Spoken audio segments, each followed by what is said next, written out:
It's time to take a ride on the Steelers Afternoon Drive with our co-hosts, Alan Saunders and Zachary Smith.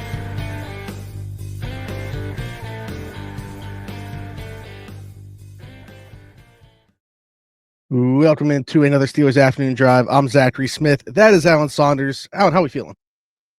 We're good, man. We're good. Down at the Super Bowl still? You haven't ventured to a different state or anything, I'm guessing, in the last 24 hours, correct? Yeah, still in the same state. Okay. I want to start with the conversation today. NFL Vice President Peter O'Reilly talking about some things in regards to the NFL international stuff, talking about going to Australia in 2026. But that's not the news as Steelers people that we are waiting on. We're just waiting for this Ireland shoe to officially drop at this point, right? Like, we know that it's happening. We're just waiting for the official word on it, and don't know the date or the opponent yet. But it's just like, it's pretty much set in stone. The Steelers are going to Ireland in 2025, right? Yeah, I'm not sure we have a date. But, yeah, they're going to Ireland. Right, that's what I'm saying, yeah. Definitely don't have an opponent yet. And I'm not even sure that's been officially decided yet. But they are going to Ireland, as has been reported here and many other places. I did talk to Peter O'Reilly after his press conference that announced that the NFL is going to Melbourne, Australia, for at least one game, but probably multiple games starting in 2026 with the Rams as the first home team. So if you're thinking in your mind, why are they going to Melbourne? Here's why they're going to Melbourne. Because they played that Friday night game in Brazil last year, and they like that time window. But you can't play a Friday night game in Europe because for it to be Friday night in United States, it'd be 3 a.m. in Europe. But Melbourne, if you want to kick off at 8 p.m. Eastern, it's like a noon kick in Melbourne, Australia. So they get their Friday night game that way, and they can do the same thing they did with Brazil, because the guys are going down in the preseason, they can go down very early and then fly back that Saturday, and they still have a whole normal week the following week, so it's less disruptive to the team's travel schedule. So that's what's up with Australia. Ireland is happening, not official. Also learned a little bit about why Ireland. I think we had talked. I can't remember the last time we talked about this, but I know we talked after the owners' meetings last year about my conversation with Peter about the Steelers going to Mexico, and how I felt like that was actually the more likely thing to happen in 2025. And then we found out why. There was a question from an ESPN reporter about why what's going on in Mexico, and Peter said they don't know when they're going to be able to get back into Estadio Azteca in Mexico City. It's being renovated for the World Cup. It was supposed to be done. I'm guessing by the way he phrased that answer that it is not done, and that they don't know when it will be done. And that is why no NFL games have been scheduled for Mexico in 2025. It doesn't sound like they will. And so that makes perfect sense as to why the Steelers pivoted to Ireland to host their first international game this year. And also kind of makes sense as to why maybe some of the other things are kind of done already. Madrid's been done and announced. Berlin's been done and announced. There's still a little bit of work to do on the Ireland front. But it was reported today from an Irish outlet that Croke Park will be the venue. It's a big stadium. I want to say 80,000. It has hosted American football before. Penn State played there in 2014. And I think there have been some others as well. And so, yeah, there you go. Okay, so the Mexico thing is interesting because I was going to bring that up. I didn't realize that was a talking point to come out of this today. The other, and I don't know that he would address this unless questioned about it, but the other thing that I was curious about was if there was any like negative feedback from players or the teams in general that had to play that game in Brazil, just because it seemed like, the playing surface in general, but there was also just like it seemed like players were uneasy about it a bit. The whole like wearing green thing was a topic of conversation leading up to it. I didn't know if that got addressed at all during this. Yeah, he mentioned it. The one thing he mentioned was that there was some pushback from the union about just the travel to Australia. As they announced the Melbourne thing, it's like 19 hours or something ridiculous like that. I don't know. It's a long way, even if you're flying in a charter. And so there's that aspect of it. And he said that they had sort of addressed some of those things with the union.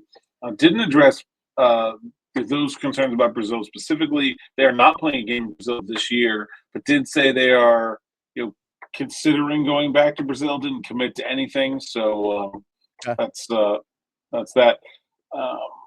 And I think that was all you asked, right? Yeah. I was just I was curious as to if the pushback got brought up at all, just because, and I don't know if those two teams specifically or those organizations or players or whatever had said anything publicly about it. I just know like other players while watching that game. I remember like sitting there Friday and seeing players like live tweeting as the game was going on, because obviously nobody else was playing, and they were talking about how bad the playing surface was and how they wouldn't want to be a part of that game. And I just think that that's an interesting thing to keep in the back of our minds to see if Brazil is selected again for them to go internationally. Yeah, for sure. A couple other things about the Ireland game. So Croke Park is where the Steelers played in Ireland when they went there for a preseason game against the Bears, and what was that, like 1996, 7. Penn State, as I said, played there against UCF in like 2014. But that's not the stadium where most of the more recent college football games have been played that have been there. That was Aviva Stadium, and Aviva Stadium is the soccer stadium. It's a bit more modern. I think it was built, since 2000 or something like that. Yeah, since 2000. Okay. Whereas Croke Park is, like sort of a historic ground. It's been there since the 1800s in some form or fashion. Obviously, significantly renovated and upgraded, and it seats 82,000. So should be a big crowd for that one anyway. And it is the home of Gaelic football, which, did we talk about Gaelic football when they had the Irish kicker at minicamp? I don't remember if we talked about that or not. Ooh. Yeah, I don't know. So Gaelic football is like... Yeah, we didn't talk about it enough. I'll say that.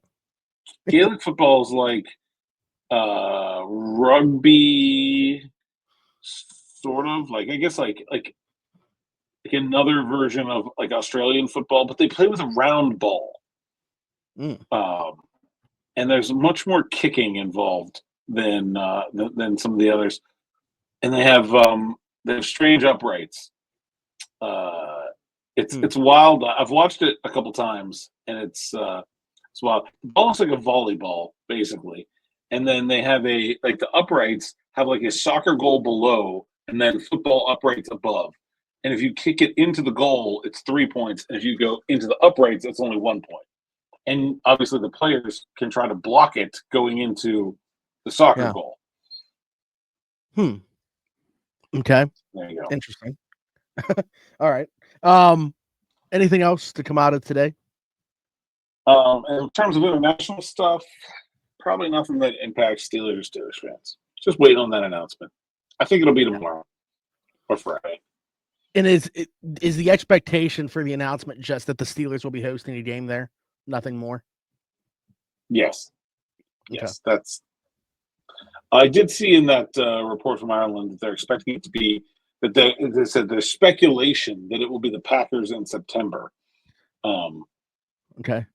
I would be surprised to talk to people here. I would be slightly surprised if it's the Packers. It wouldn't be crazy, but I would be slightly surprised.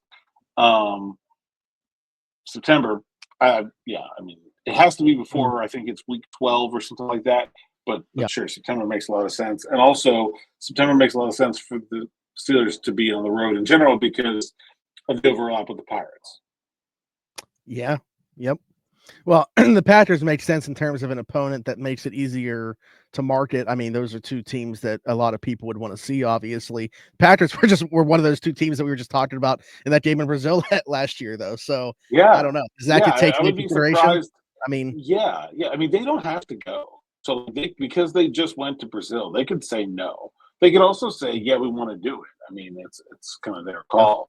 But, the options are basically the Bills, the Vikings, and the Packers. So I think anyway, it's going to be a good game. Those are because they won't sit a division game, and the Dolphins and the Vikings are playing in Madrid and Berlin. So it can't be them. So they're down to just a couple of opponents there that are real potentials. And so, yeah, I think it'll be one of those three, and I think it'll be a good game almost no matter what. So, yeah, Pirates are at home September 21st and September 7th. So if you want to go by that, Okay. sounds Keep like that in the that. back of your Sounds like those could be the options in terms of getting the Steelers out of town on a weekend in September. There we go. Keep that in the back of your minds. Is this announcement? Seventh would be opening week, right? That'd be yeah. Yeah. Yeah. That makes sense. Yeah, because the next week would be too late. So yeah, it would have to be the 7th. I would be. I mean, if I was the Steelers, I would much rather do it opening week than do it later in the season. Yeah. Makes sense. For all the same reasons we talked about going to Australia. Sure. Something we talked about yesterday and maybe got a little bit more, maybe a differing opinion on. Aditi Kinkabala said on 93.7 The Fan today that the Russell Wilson, Arthur Smith stuff was patently false, was one-sided. She speculated that it was a ploy by Russell Wilson's camp to explain the late season struggles. What do we make of this? I mean, certainly, we're not questioning whether Jerry Dulac is tapped in or anything like that, or questioning his reporting chops, but this seems to be a differing point of view on maybe where it's coming from, or at least the source of where the story could be coming from. What's your take on that? I if I was gonna Jerry's really plugged into the Steelers. I would think that if you were gonna assume a story came from somewhere, that one would have come from in-house. So that doesn't make the Steelers look great. So I get it. We know some of it's true. Mike Tomlin admitted some of it's true. He admitted that they changed the game plan against the Bengals the second time around. Now, he didn't say anything about specifically this sort of edit war, basically, between Arthur Smith and Russell Wilson as it was laid out. And maybe that part's not true. I don't know. But I mean, we saw the difference in the game plan. Mike Tomlin admitted that he intentionally went into the second Bengals game with a different game plan. I mean, we know that happened, right? So it's not all false. Yeah, I to me, I was thinking specifically about his ability or inability to make changes make audibles at the line of scrimmage, and Art not wanting him to do so, and Russ saying that was, them, maybe his team is the one leading that was the case, and trying to cover up again some of the poor play that he had down the stretch. I don't know. To me, I was thinking about it the same way, and I think I brought it up yesterday. I was trying to think who has more to gain or lose by leaking this story, and is this relationship possible to continue if all this is true and from one side leaking it? If the Steelers are looking at this okay, this certainly didn't come from our side, and they know it would have had to have been Russ that leaked the story. Whether or not they have Justin Fields back, are they even keeping the option of bringing Russell Wilson back on the table if he's leaking something like this? I don't know. I'm not saying yes or no. Those are the things that kind of raise in my mind. Yeah, I mean, I think the Steelers would prefer to have Justin Fields, and again, I don't think that this would preclude Russ from coming back.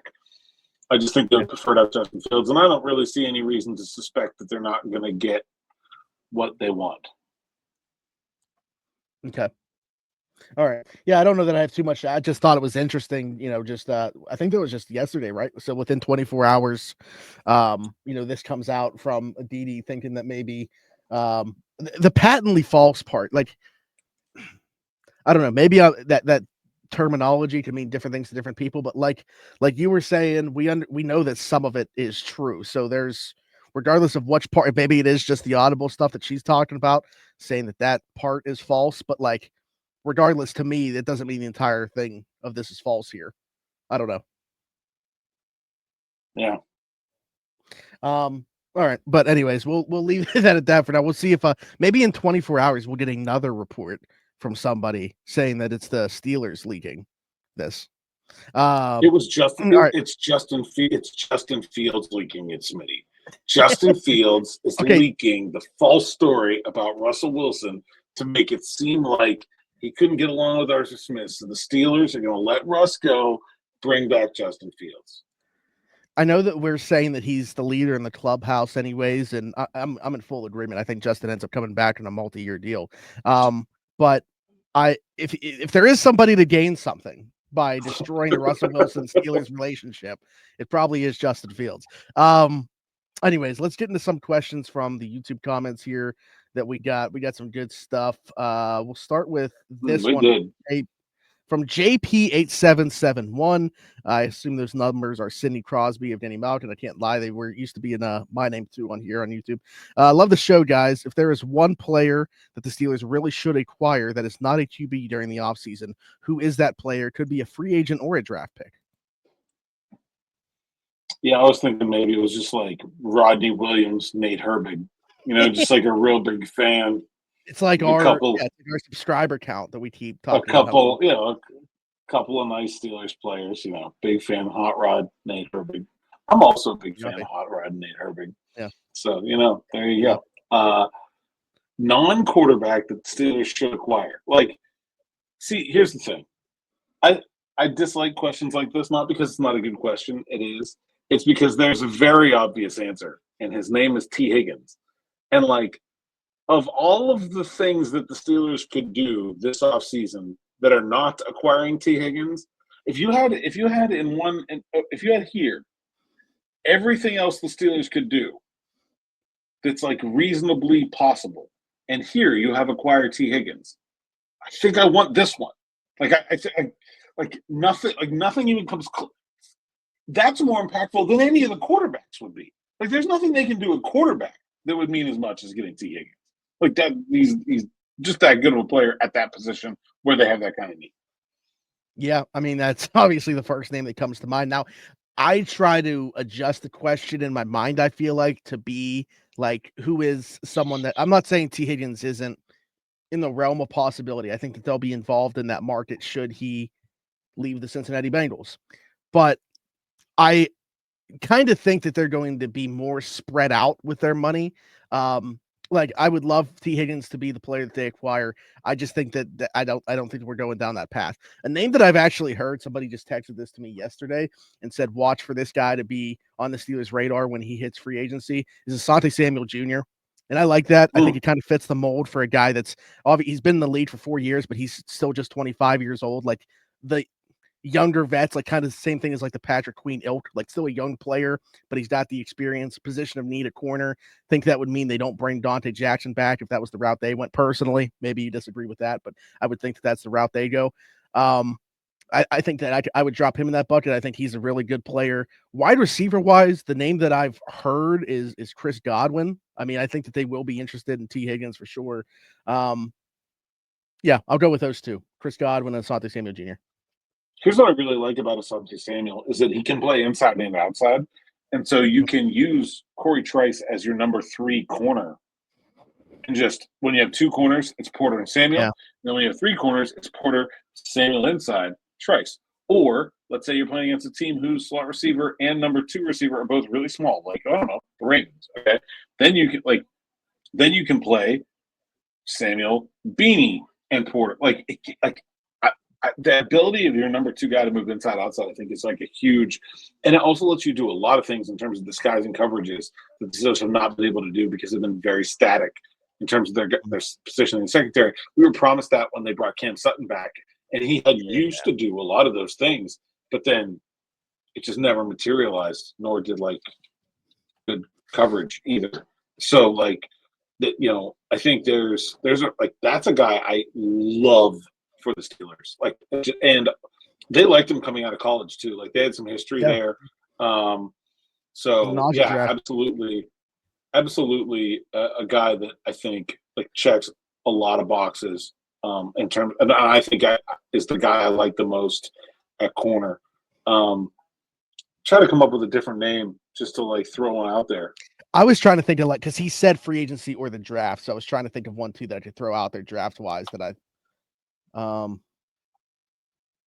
We've talked about if the draft were today, I would want them to draft Emeka Egbuka, assuming he's there at 21.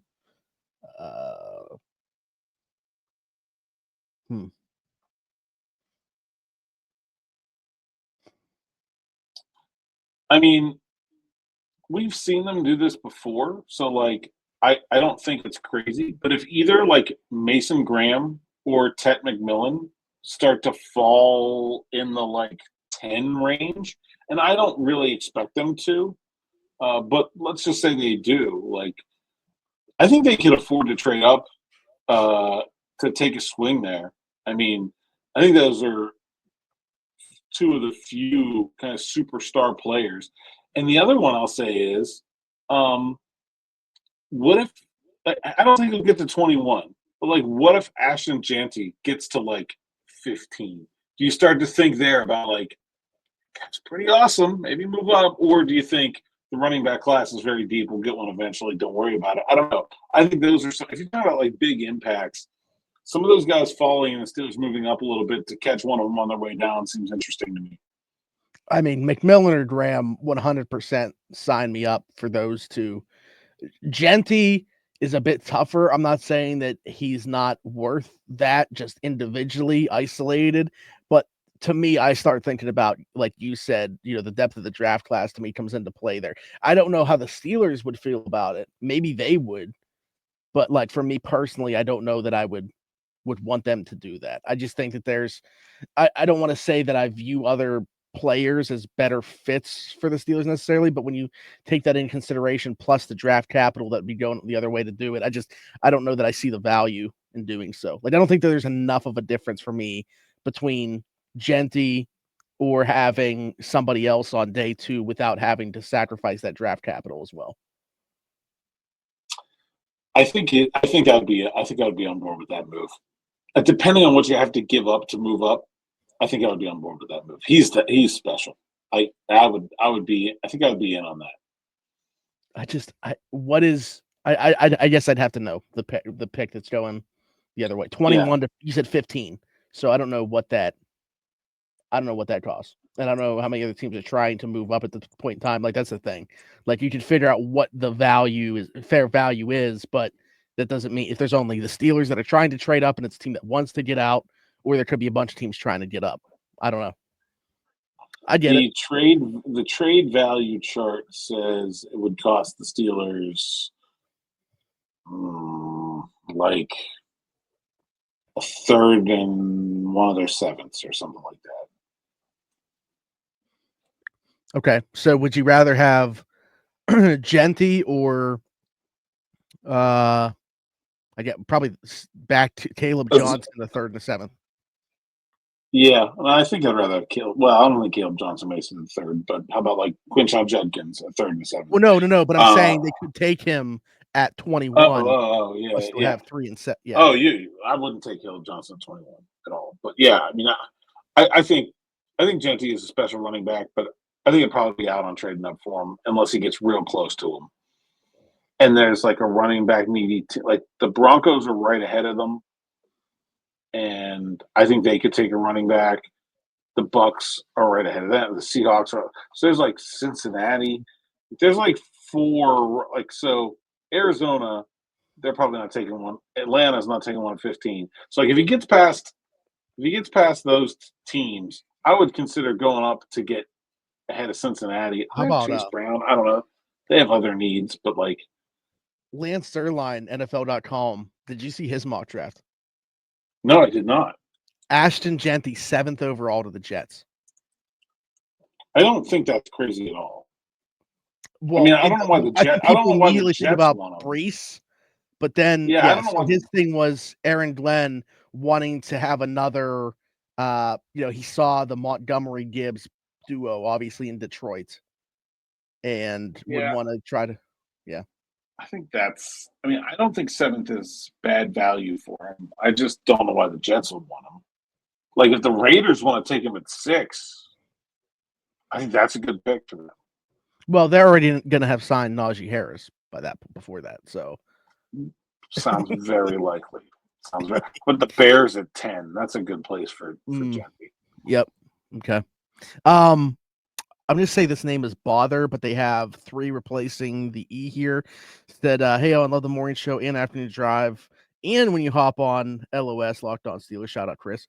Question, how would you feel about sending a 5th-round pick to the Patriots for Joe Milton before the other QB-needy teams watch him and hop in on the trade since his QB class is so weak? He can sit behind Fields for 2025. I honestly see him as ending up being better than Fields. How do you feel about it? Well, we wrote about this because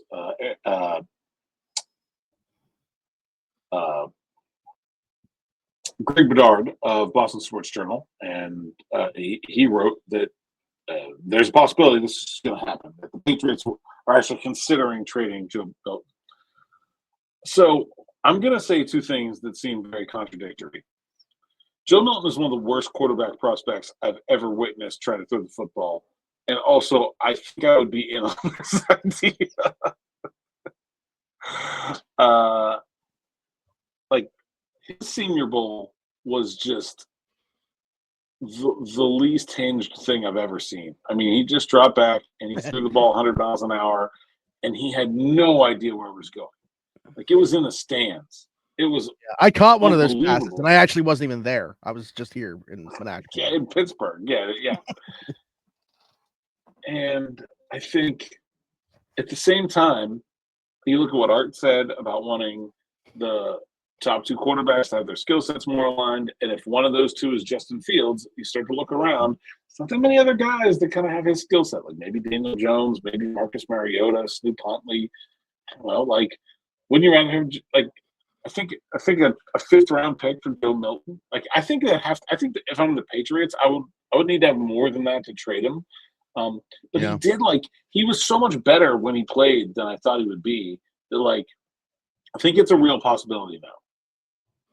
If I was the Patriots, that's what I was going to say is, does a fifth even do it? He seems to be like the hot name right now in terms of teams trying to chase that developmental piece that might be on the market. That's the guy that people are looking at right now because of the way that he played in week 18. So I don't know that, a fifth round pick honestly would do it. I understand that that's a round above where he was he drafted in the 6th round last year?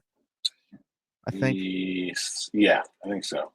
So, like, why wouldn't the Patriots at that point just hold on to him as their own backup or get better value than that? I don't know. But specifically, like, for the Steelers, I would be in on it too, even though, again, I agree with everything that you said. Friend of the show, Eddie Provident, and I have had many conversations. Also Ramon Foster, Tennessee alum, huge Joe Milton fan, and would go back and forth with him as well about Joe Milton. And here, the thing about it too, and again, this is a separate idea and a separate issue within the organization. Who in the world are we trusting to actually be able to develop Joe Milton as a player when he were to come to Pittsburgh in this scenario? Like, that's my big thing is, do I think that it would work out? Probably not, but that, like, the 1% chance that it does for that draft pick that you threw out there, a fifth, I'd do it every time. And, like, I see on Steelers mocks where they're, like, taking a shot at a day 3 quarterback with one of their, like, their 5th or their 6th or one of their 7th or whatever. And it's like, man, I think I'd rather have Joe Milton than Curtis Rourke or Tyler Shook or any of those guys after maybe. Tyler Shook's getting some buzz now too, as well. Dane Brudler said maybe QB3 in this class. Dude, the quarterbacks' agents have been earning their money since the Senior Bowl because there has been more hype about a group of quarterbacks that collectively looked like a pile of shit at that Senior Bowl that I can't even understand it. It's like, were you people not there? Did you not watch what I watched? Like, this I QB start class to, like, 22. question this one. No, I'm saying, you mean, like, which one? That's a good question. I think this class is better than 22. But but Pickett was better at the Senior Bowl than every quarterback at the Senior Bowl this year. Mm-hmm. Easily. Now, top 2 guys weren't there. So I think the top 2 guys are better prospects than either Pickett or Willis were. But I think Pickett and Willis are better prospects than everybody else by a lot. So, I mean, I would say this class by a little bit. But, like, man, like, I don't, like, there's been, like, random Jackson Dart hype. There's been random Jalen Milroe hype. There's been random Tyler Shook hype. And I'm like, these guys were all bad. What are we doing? Man, it's been wild. Yeah, the one I really actually went back and, like, rewatched some of the tape just because I was like starting to doubt my own like what I saw, just because I'm seeing so many people say something that I think is like so wrong. And I was just like, I had to go back and look at it again. I'm like, no, yeah, that's a Skelly drill where it's a one-on-one pass and the ball lands 12 yards from the intended receiver. Okay, I did remember seeing that. Okay, I'm good. Yeah, not great. Devin the House said, "Thank you, Alan, for your insight as always. Does the 5th-year option for first-round picks determine what position a team drafts in the first round? For example, wide receiver gets paid more than defensive line, so maybe lean wide receiver because it'd be more beneficial to take in the first." It's not about how much you get paid as much as it is because the 5th-year option is pegged to the top salaries in the league. So, like, for example, if you draft a kicker in the first round, you don't owe them that much on the 5th-year option compared to if you draft a quarterback in the first round. I think there's the thing about the option, if you draft kicker in the first round, several, and I think there's like this is why you don't want to draft a running back in the first round, right? Like you want to draft a player that you want to sign to a second contract, or you want to pick up that option. And I think it is incumbent on a team making a first-round pick to use it on a position where that feels likely. Like, this is why running backs and off-ball linebackers and box safeties and like slot corners and people that you look at and you're like, the value is not there. Mm-hmm. Like I just like it's not about necessarily what they make, but it's just about the value of the position and whether you're going to want to spend that much money on that player again in 4 years. And like, there's nothing wrong with doing what the Steelers did with Najee Harris, where you get a guy, you keep him for 4 years, you let him go, you don't care. Like that's fine. Like that shouldn't be your goal for first round picks. First round picks should be guys that you want to be foundational parts of your franchise, that you want to re-sign to long-term contract extensions before you even get to that option. And so, yeah, I think that it plays a part of it for sure. But I think generally, like, that just lines up with good draft strategy. Yeah. Honestly, like I was kind of viewing this too, not just from a 5th-year option perspective, but kind of the way that I was looking at the question too was like, because he's talking about the value money-wise of the positions. I was thinking that almost applies more to like, using the franchise tag more so than using the first-round pick because of the 5th-year option. Well, the franchise tag is the same way, so it's different amount for every position, and it just depends on the player you have and the value of that position and where the other contracts are in that position. Like right now, the franchise tag for running back is like not that bad compared to like what I think the market is going to be for those players. T. Higgins, even at his second time around, wide receiver tag is going to make $26 million as the Bengals tag him. He's going to get more than $26 million if he goes to the open market. Like Trey Smith. If the Chiefs had room to tag him, and I don't think they do, they would definitely make out on that tag because the guard contracts have come up. He'd be making more than that tag amount for sure. So I don't think it's a one size fits all thing, but it definitely like it's just about understanding the relative value of the position. I think it's the one thing that's sort of been the defining characteristic of what's been different about Omar Khan compared to Kevin Colbert is the Steelers have got that a lot better recently. Last thing before we get out of here, our friend Randy Tobias said, "Hey, Alan, will you go to Ireland to cover the Steelers game when that does happen?" I don't know. We haven't talked about it yet. It's going to be expensive, so we'll see. We'll see. Have you been outside the country? I've been to Ireland twice. Okay. Went there once when I was in high school, and then went back for a friend who got married there for her wedding. And they live in Ireland now, so maybe I'm coming to crash on your couch if you're listening, Pat and Laura. There we go. Well, if you've been there twice, third time's the charm. So I think you got it. Yeah. Ireland's great. It will be a great trip for Steelers fans that want to go. It's like the shortest flight of all the European countries. There's lots of flights there. It's nice that time of year. I think people will really enjoy a trip to Ireland. As the season ticket holder, I feel like I should know this. Because we're losing a home game. Do we get like first dibs on tickets? I don't know how that works. Or no, is it just we lose a home game and sucks to suck? Yeah, I think you just lose the game. And then they probably similarly to the Super Bowl, they probably have a thing where you can like sign up and say, I want tickets. And then if there's more people that sign up, then they have maybe a kind of lottery. But I'm not sure exactly. As we get the news of this process going, we can do some digging on that. Okay. All right. Good stuff. Well, Alan, tell the people where they can find you. Do you want to go to Ireland? Would you want to go there to see the game? I don't know. I mean, kind of. I keep going back and forth about it. I've thought about this already. That's why I asked the question. I keep going back and forth. That's what I'll say. I don't have much to add other than I keep going back and forth on it right now. I see the pros and the cons. Have you been to Ireland, or have you been overseas? Mm-mm. Nope. So is that should that be the reason that I do go? It's just because I've never been there. I think I would be a lot more gung ho about going if I had never been there. Not to say that like I didn't really enjoy my trips to Ireland, but it's a lot of money, and I've been there twice. If I hadn't been there at all, I'd be trying to find a way to get there for sure. Okay. All right. Well, add that to the pros side. All right, but until then, well, not until then, but until tomorrow, Alan, tell the people they can find you.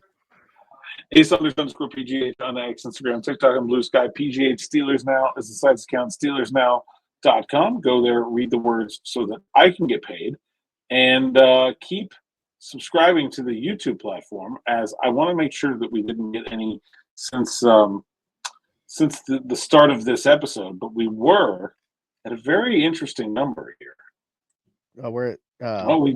We did. So I'm glad I checked. We're at Charlie Batch, who is here in Vegas. Charlie Batch, subscribers away from 15,000. It's nice to see that. Right, yeah, it's nice to see that we are only Lance Moore subscribers away from 15,000. Mark Malone. Lance Moore caught Antonio Brown's touchdown pass against the Houston Texans when I found out Antonio Brown was left-handed. Had no clue prior to that. Anyways, yes, keep those subscribers coming. We'll be hitting 15K very soon, so very excited about that. Hit us in the comments with your thoughts on anything that we talked about today, a question for a future episode, a topic for a future episode, whether that be on here or Alan's Morning Rush, of course. If you're listening somewhere else, Apple, Spotify, wherever you get your podcast from, be sure to leave a 5-star review and subscribe over there. Just search Steelers Afternoon Drive. You will find us there. Then you'll find me everywhere. Zachary Smith, PGH, for Alan Saunders and myself. Thanks for jumping in and taking another ride on the Steelers Afternoon Drive.